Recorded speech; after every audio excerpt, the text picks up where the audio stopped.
Salut, c'est Hugo pour Tuto Poker. On sait que l'ensemble des mains d'un joueur à un moment donné d'un coup, ça s'appelle la range. Comment on peut la définir et la tailler en fonction des dernières actions qui ont eu lieu, c'est ce qu'on va voir aujourd'hui.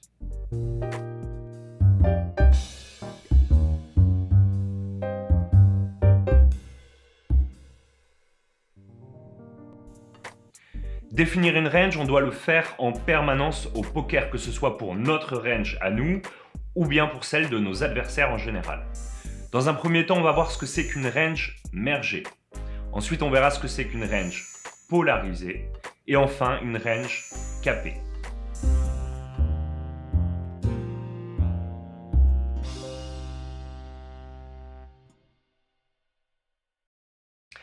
La range, c'est l'outil pour déterminer toutes les mains qu'un joueur peut avoir à un moment donné.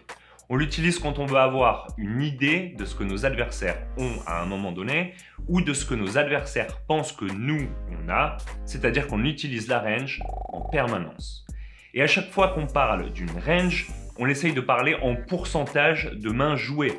Par exemple, en étant 9 joueurs à table et en position hijack, si personne n'a parlé avant nous, on sait qu'on doit ouvrir environ 20% des mains de départ et coucher toutes les autres. On appelle ça une range mergée, tout simplement une range où on relance les mains en fonction de leur valeur. On relance les plus fortes et on couche les moins fortes. Ici, cette range mergée comporte les 20% des mains les plus fortes et cette range, elle prend en compte uniquement l'équité brute de notre main. C'est-à-dire nos chances de gagner le coup si on voyait à coup sûr les 5 cartes du board. Mais en pratique, on sera souvent amené à coucher certaines de ces mains avant la river. Et on va du coup ne pas réaliser si souvent que ça toute l'équité de notre main. Quand on parle de relance pré-flop mergée, on ne relance pas les mains les plus fortes dans l'absolu, mais plutôt les 20% des mains qui ont le plus de potentiel et de jouabilité après le flop. Du coup, notre range ressemblera plutôt à celle-là. Vous avez remarqué qu'on a enlevé certains Broadway non suités, les plus faibles, et qu'on a rajouté des as suités et des connecteurs assortis. C'est parce qu'ici, c'est le concept de réalisation d'équité post-flop qui est pris en compte. C'est-à-dire qu'on ne joue pas les 20% des mains les plus fortes dans l'absolu, mais plutôt les 20% des mains qui ont le plus de chances d'arriver jusqu'à la river et donc de réaliser toute leur équité. Dans tous les cas, c'est le concept de range mergée qui est important ici. Quelle que soit la main qui fait partie de notre range, on la joue de la même manière. C'est-à-dire qu'on la relance au même montant exactement. Et du coup, les adversaires doivent jouer avec précaution contre notre range mergée parce qu'ils ne sauront jamais ce que vous avez dans la main. La range mergée, elle protège donc nos mains les plus faibles parce qu'on les joue de la même manière que les mains fortes et les mains moyennes. Par exemple, avec des connecteurs assortis qui sont dans notre range comme 5 et 6 suités ou 8 et 9 suités, on est derrière des mains plus fortes comme des petits as ou tout simplement même Dame 4 offsuit dans la main adverse. Mais en ayant une range mergée qui inclut aussi des mains très fortes, on protège ces mains plus faibles en disant à nos adversaires qu'on a peut-être les as dans notre main. On fera donc exactement la même chose, c'est-à-dire la même taille de relance avec toutes les mains dans notre range mergée. C'est-à-dire ici dans cette position, toutes les paires, tous les as suités, certains Broadway et certains connecteurs assortis. Et c'est important de ne pas relancer plus cher une paire d'as, une paire de roi, as-roi ou une paire de valet par exemple. Sinon, vous allez dire à vos adversaires que vous relancez plus cher quand vous avez des très bonnes mains et vous allez moins bien protéger vos mains faibles s'ils se rendent compte que la taille de votre relance change en fonction de la force de votre main.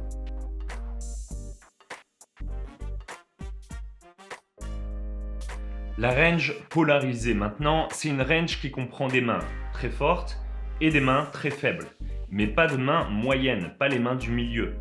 Elle contient donc les pôles de notre range polarisée. On l'utilise quand on veut miser ou relancer avec les mains les plus fortes et les mains les plus faibles de notre range. Par exemple, dans le cas de figure précédent, on a donc relancé au hijack et le cutoff s'est couché juste après nous. Le joueur au bouton, s'il joue de manière standard, il devrait relancer avec quelques très bonnes mains de sa range et quelques mauvaises mains en bluff.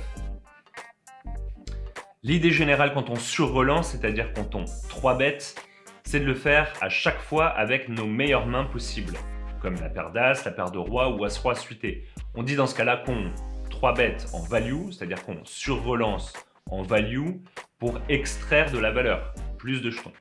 Mais si on faisait ça qu'avec les mains les plus fortes, ce serait facile pour l'adversaire de s'adapter à notre jeu et donc de se coucher simplement à chaque fois qu'on surrelance. C'est pour ça qu'il faut également relancer avec un nombre de mains plus faible. On dit dans ce cas-là qu'on surrelance en bluff. Et c'est important de faire un nombre de bluffs qui est cohérent avec le nombre de mains qu'on relancerait en value. Un bon ratio ici, ce serait de relancer environ 3 bonnes mains en value pour 2 mains en bluff. Ici, on connaît déjà les mains qui pourraient relancer au bouton en value. C'est les mains les plus fortes. Mais comment est-ce qu'on pourrait choisir les mains en bluff?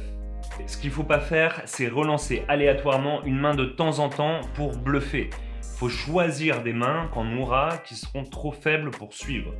Parce qu'il s'agit bien de mains avec lesquelles on veut faire un bluff ici. Mais ces mains sont les meilleures de notre range de fold, des mains qu'on aurait normalement jetées. C'est celles qui ont le plus d'équité et de jouabilité post-flop au cas où on serait suivi par notre adversaire. Des très bons candidats pour faire ça, c'est par exemple dans ce cas de figure, des petits as suités ou des connecteurs assortis. En fonction de la range de relance de notre adversaire et de notre position, on relancera plus ou moins de bonnes mains en value. Et donc pour avoir un ratio bluff-value, on relancera plus ou moins de mains en bluff.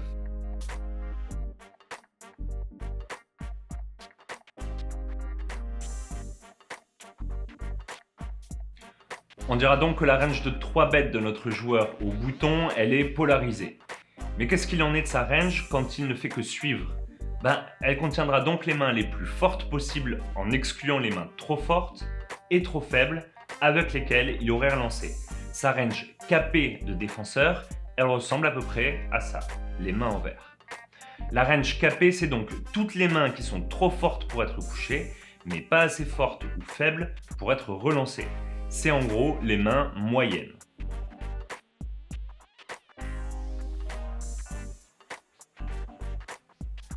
La range mergée, c'est une range qui prend en compte des mains faibles, des mains moyennes et des mains fortes. C'est par exemple la range d'un joueur qui ouvre sa main pré-flop. La range polarisée, c'est une range qui contient des mains très fortes et pour équilibrer, des mains très faibles. On joue de manière polarisée quand on fait une action agressive, comme miser ou relancer. La range capée, c'est l'inverse de la range polarisée. Elle prend en compte que des mains moyennes. Avec une range capée, on préfère jouer de manière passive, en checkant ou en suivant les mises adverses. Voilà, c'était le premier cours sur les types de range.